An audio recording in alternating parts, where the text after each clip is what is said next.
Hello. కానమోకు కథావచనం మోహనవచనం పరిజ్ఞాన హితబాండం. నిత్య చదువరి శ్రోతలకు ఆహ్వానం, నమస్కారం. చదవదగునెవరు రాసిన తదుపరి చదివిన వెంటనే మరువక పలువురికి వినిపింపబూనిన అది ఏ పరిజ్ఞాన హితబాండమవుపో మహిళ మోహనవచనమై విరాజిల్లు.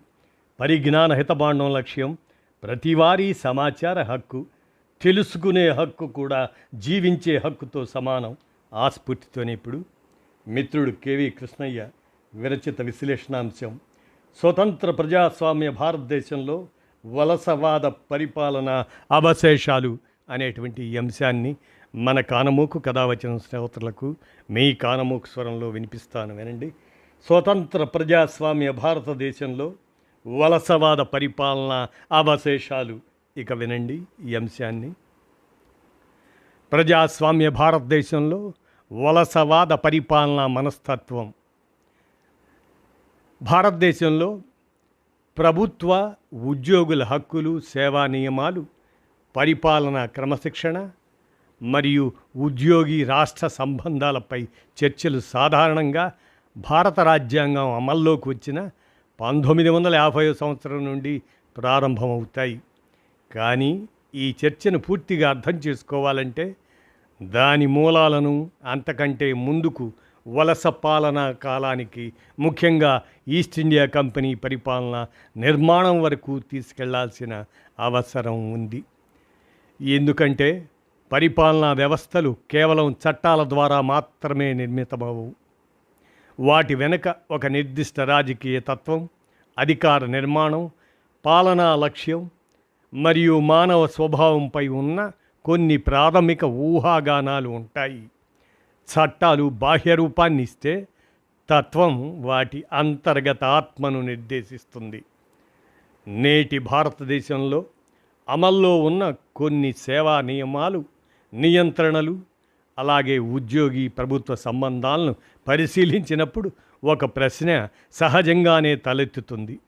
భారతదేశం రాజకీయంగా స్వతంత్రమైనప్పటికీ ప్రభుత్వ ఉద్యోగులను చూసే పరిపాలనా తత్వం కూడా అంతే స్థాయిలో ప్రజాస్వామీకరించబడిందా? లేక వలస పాలన కాలంలో రూపొందిన కొన్ని నియంత్రణాత్మక భావనలు కొత్త రూపాల్లో కొనసాగుతున్నాయా అనేది ప్రశ్నలు. ఈస్ట్ ఇండియా కంపెనీ ప్రజాసేవ కాదు, అది వాణిజ్య పరిపాలన. ఆనాడు 1600లో స్థాపింపబడిన ఈస్ట్ ఇండియా కంపెనీ ఒక ప్రజాస్వామ్య ప్రభుత్వం కాదు, అది ఒక వాణిజ్య సంస్థ. దాని లక్ష్యం ప్రజా సంక్షేమం కాదు, లాభాల పెంపు, వాణిజ్య ఏకాధిపత్యం, ఆదాయ సేకరణ, అలాగనే రాజకీయ ప్రభావ విస్తరణ. 1757 ప్లాసీ యుద్ధం, అలాగనే 1764 బక్సర్ యుద్ధం, వాటి తర్వాత ఈస్ట్ ఇండియా కంపెనీ క్రమంగా పరిపాలనా అధికారాలను కూడా స్వాధీనం చేసుకుంది. ఒక వాణిజ్య సంస్థ పాలనా వ్యవస్థగా మారినప్పుడు దాని ఉద్యోగులపై అమలయ్యే నియమాలు కూడా సహజంగానే ప్రజా సంక్షేమం కన్నా సంస్థ ప్రయోజనాల రక్షణ వైపు మొగ్గు చూపుతాయి. ఆ కాలంలో కంపెనీ ఉద్యోగులు ప్రజలకు జవాబుదారీగా పనిచేసే ప్రజాసేవకులు కాదు, వారు కంపెనీ ప్రయోజనాలను సంరక్షించే ప్రతినిధులు. అందువల్ల వారి సేవ నియమాల ప్రధాన ఉద్దేశం ప్రజాసేవ కాదు, సంస్థ ప్రయోజనాల పరిరక్షణ.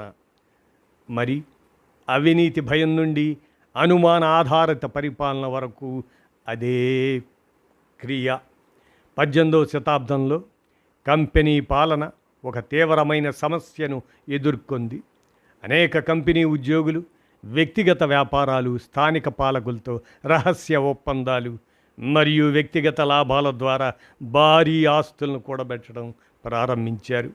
బ్రిటన్లో వీరిని నాబోబ్స్ అని పిలిచేవారు. ఈ పరిస్థితి కంపెనీపై తీవ్రమైన విమర్శలకు దారితీసింది. ఈ నేపథ్యంలో కంపెనీ ఉద్యోగులపై కఠిన నియంత్రణలు, పర్యవేక్షణ మరియు వ్యక్తిగత కార్యకలాపాలపై ఆంక్షలు విధించబడ్డాయి. ఇక్కడే ఒక కీలకమైన పరిపాలనా తత్వం జనించింది. ఉద్యోగిని ముందుగా విశ్వసించాల్సిన వ్యక్తిగా కాకుండా నిరంతరం పర్యవేక్షించాల్సిన వ్యక్తిగా చూసే ధోరణి క్రమంగా పరిపాలనా సంస్కృతిలో భాగమైంది. 1793లో లార్డ్ కార్న్వాలిస్ అమలు చేసిన సంస్కరణలు ఈ ధోరణికి సంస్థాగత రూపాన్ని ఇచ్చాయి. అధిక వేతనాలతో పాటు వ్యక్తిగత వ్యాపారాలపై ఆంక్షలు, క్రమశిక్షణా నియమాలు, అలాగనే కేంద్రీకృత నియంత్రణను ప్రవేశపెట్టాయి.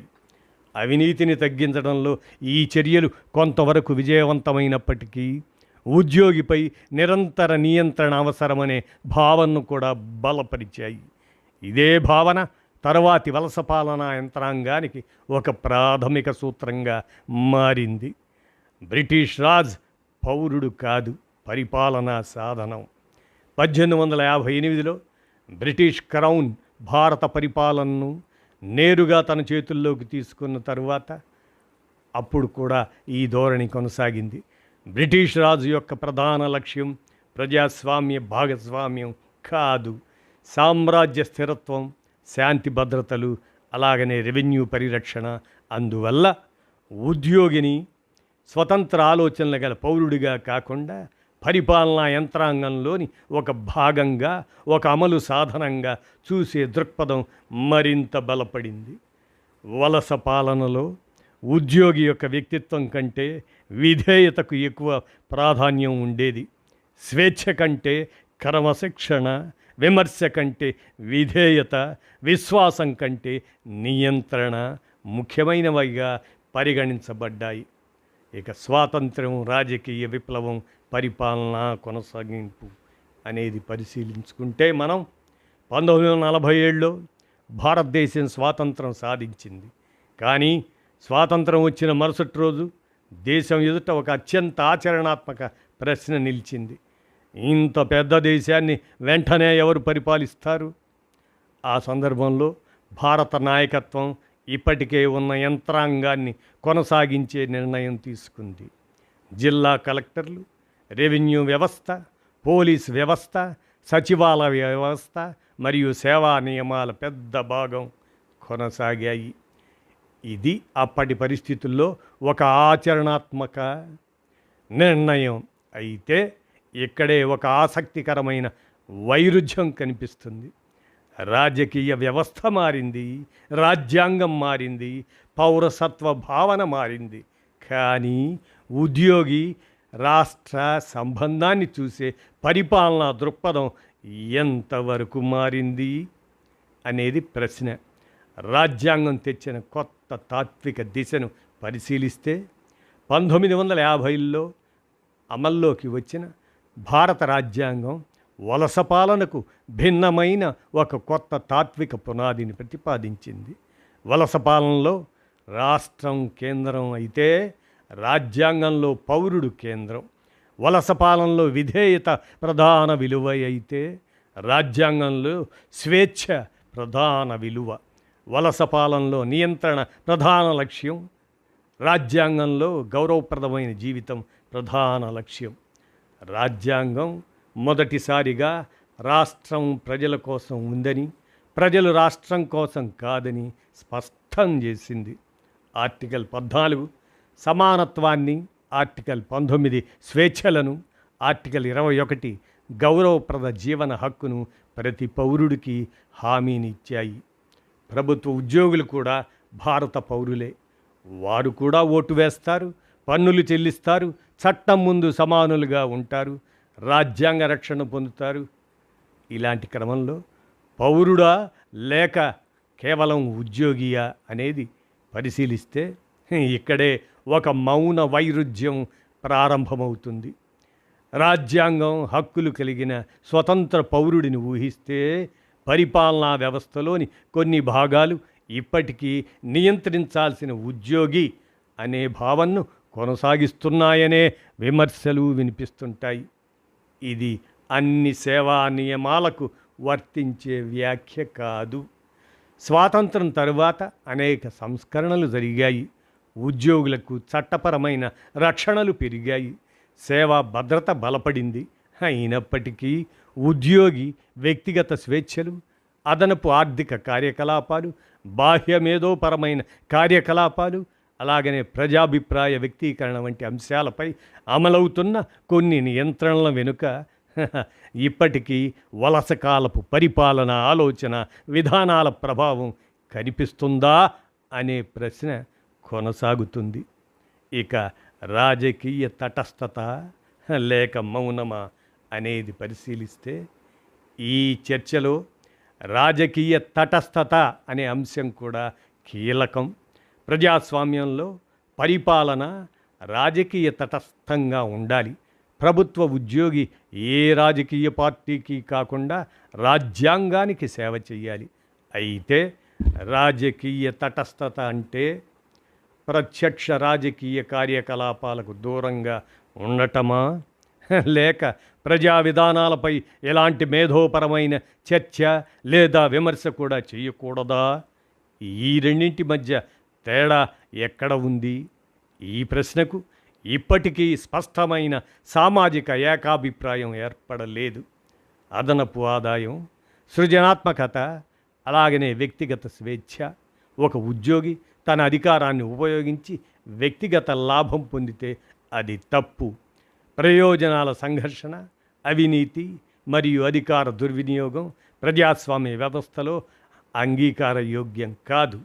అయితే ఒక ఉద్యోగి తన వ్యక్తిగత సమయంలో తన అధికార పరిధికి సంబంధం లేకుండా చట్టబద్ధమైన ఆర్థిక లేదా మేధోపరమైన కార్యకలాపాలు చేపట్టాలి అనుకుంటే ఆ ప్రశ్నను ఎలా చూడాలి?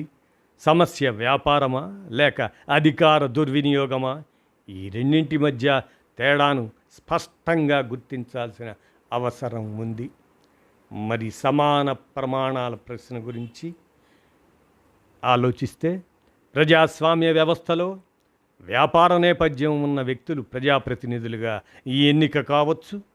పరిశ్రమల యజమానులు పరిశ్రమల విధానాలపై నిర్ణయాలు తీసుకునే స్థాయికి చేరుకోవచ్చు.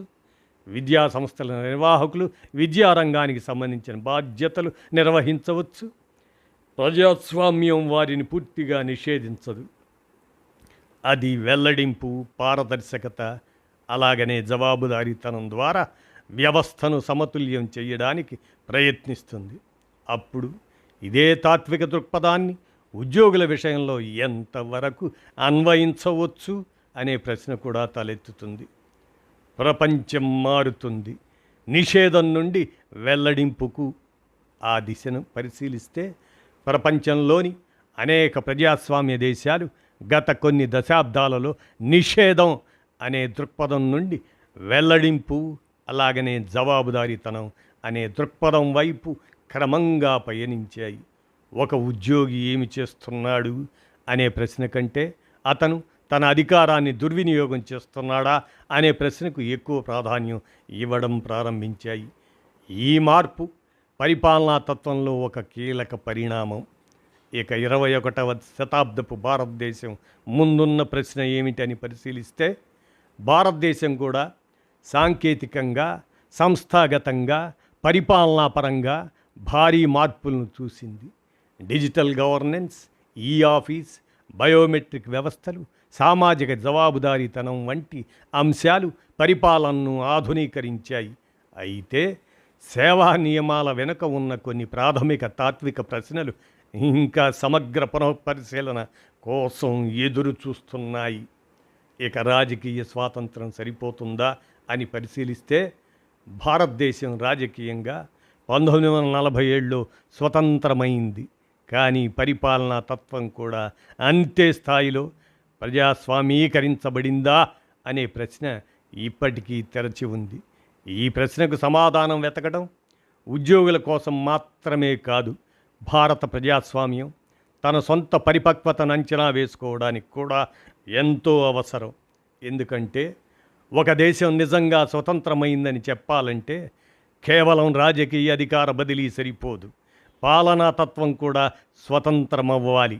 వలసకాలపు అనుమాన ఆధారిత పరిపాలన నుండి రాజ్యాంగ విలువలపై ఆధారపడిన విశ్వాసం, పారదర్శకత మరియు జవాబుదారీతనంతో కూడిన పరిపాలన వైపు ప్రయాణించడమే 21వ శతాబ్దపు భారత ప్రజాస్వామ్యం ముందున్న ముఖ్యమైన మేధోపరమైన సవాలు అంటూ మిత్రుడు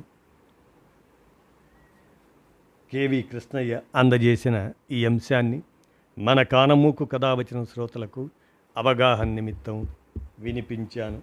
స్వతంత్ర ప్రజాస్వామ్య భారతదేశంలో వలసవాద పాలన అవశేషాలు ఈ అంశం అది విన్నారుగా. ధన్యవాదాలు.